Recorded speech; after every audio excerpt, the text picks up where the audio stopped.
I've never seen heart so big. It gives me a different outlook on patriotism, because these guys, their country is absolutely everything to them. For security reasons, we can't say where it is or identify any of the Ukrainian soldiers involved, but several hundred are here undergoing a 5-week leadership course. Today they're practising urban combat, what the British Army calls FIBUA, fighting in built-up areas. So we offer the basic foundations of what it is to become a soldier, and then we liaise with the commanders who come from Ukraine to adapt that training and make it as realistic and current and relevant as possible. Everything the British Army taught me is the reason I'm standing here now. So if I can relate all those small pieces of information to them and they can take that away, they stand a much better chance of coming out the other side. This leadership course comes on top of the 5-week basic infantry training, and many of the soldiers here will go on to become platoon commanders. Firstly, I'll try and transfer all the knowledge I've picked up here to my men if they don't have it. And secondly, and the most important thing, I will try and keep them alive and bring them home safely.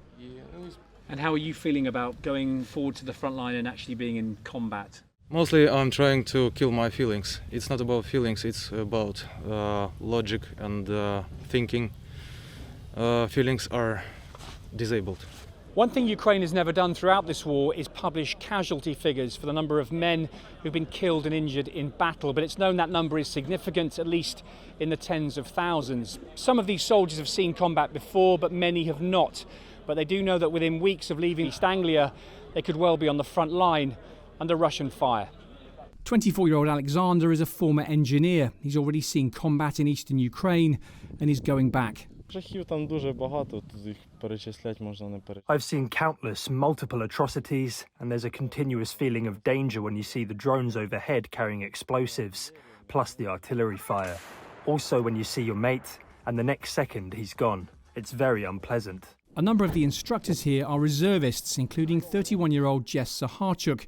In her day job, she's a postwoman in Norfolk. I've been absolutely amazed at the commitment that they show. Obviously there's no bigger motivation than what they're unfortunately going through in their home country, and to do what they're doing in such a short period of time and the standard at the end that they come out from, I think is amazing.